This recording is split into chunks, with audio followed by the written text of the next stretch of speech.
Hey guys, it's Beane from A Mentor to Millions, and I'm coming at you here today from our studio in Atlanta, Georgia. And what can I say? We launched our coaching curriculum and the response was overwhelming. So in order to pay it back, we launched another series called 3 for Free, and this is the start of it. And I want you guys to understand that I can't take 15 or 20 years of personal growth and self-development, 15 and 20 years of leadership training, 15 and 20 years of financial independence and give it to you in a few videos. But what I can do is applaud you guys on taking that initial step forward to change your future financially, or change your future mentally, or change your future physically. Whatever it is that you want to improve, that's what this series is all about. So I learned a long time ago, and my mentor taught me this, that if you wanted something done today, you should have started 5 years ago. So I applaud you guys on taking that first initial step by watching this video.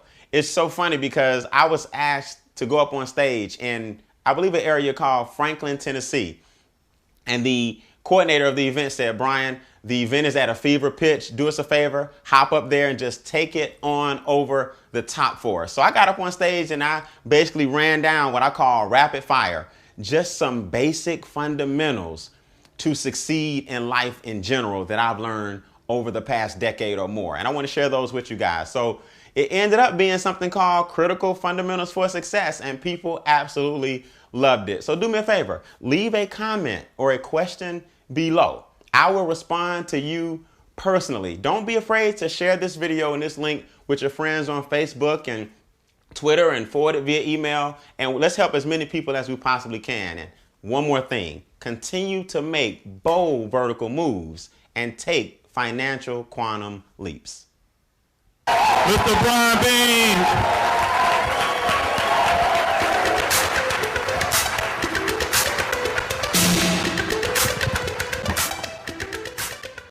Leadership 101. I want you to write down the formula for success.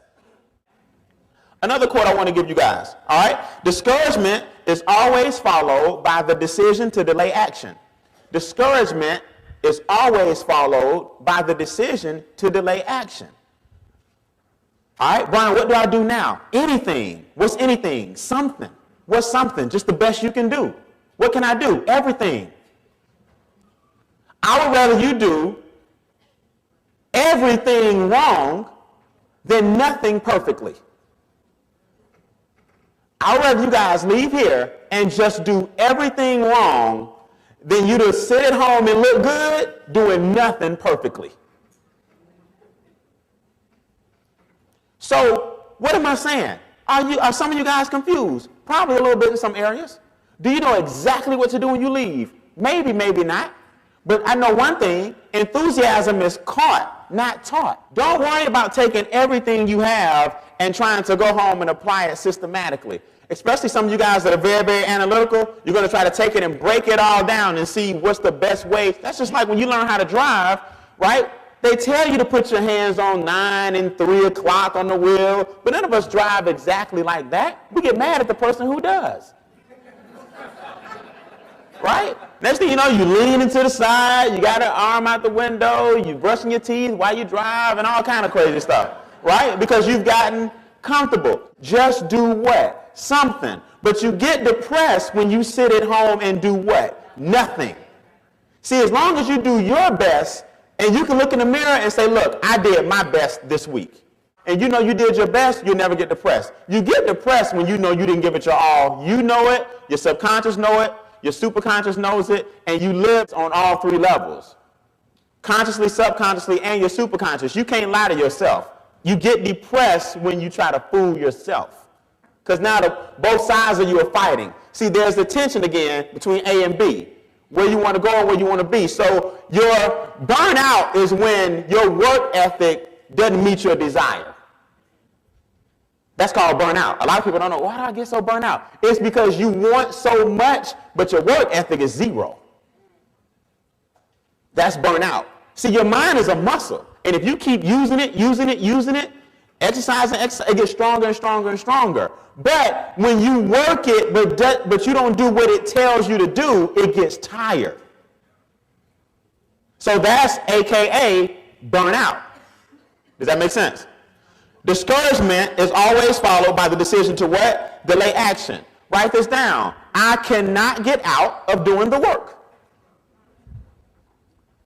I cannot get out of doing the work. See, what a lot of you guys want to do, you want to cut, copy, clip, and paste around work.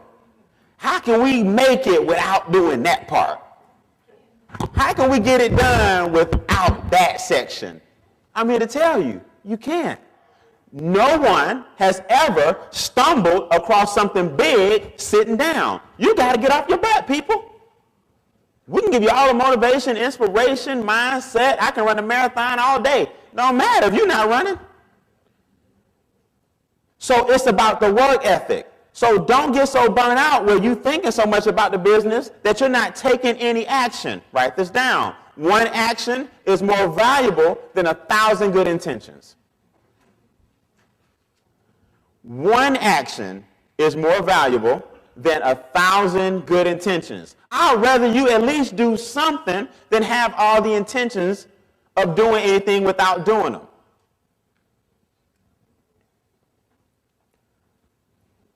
Write this down. I'm just giving you rapid fire. Rapid fire. I got about 3 more minutes. Rapid fire.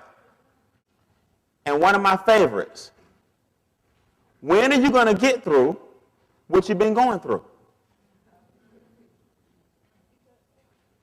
See, people say, Brian, I'm going through something. Yeah, I know, but you've been going through that since I met you.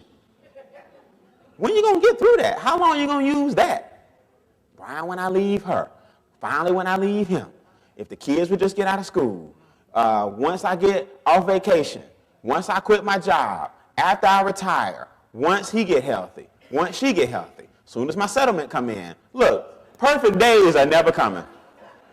You keep waiting on the ducks to line up, I'm telling you now right now. So what you guys have to understand is you got to go ahead and get through what you've been going through. I've been there, bills behind, but I knew that couldn't be my excuse. That had to be my reason. See, you turn your excuses into reasons. My bills are behind. That's not the excuse to quit. That's the reason you work the business. My child is ill. That's not when you give up. That's when you step your game up for him or her. I'm going through a divorce. That's not where you quit. That's the reason you make sure financially you're secure so that losing one income won't affect you. Everything around me falling apart. Then it's time to step your game up. See, anytime you try to do something great, the universe is going to see if you are worth the reward. So look for the tests, because they're what? They're coming. So leaders make a way. Losers make excuses. Quitters quit. That's what they do. Quitters quit. Look forward to it. All this fluff and puff feel good, we'll have a whole new group in here in 6 months. 1 out of every 3 of you guys will be back in here. The other 2, I don't know if it's going to be you, or you, is going to find a reason to quit the business. You'll find a reason to quit. Stay focused.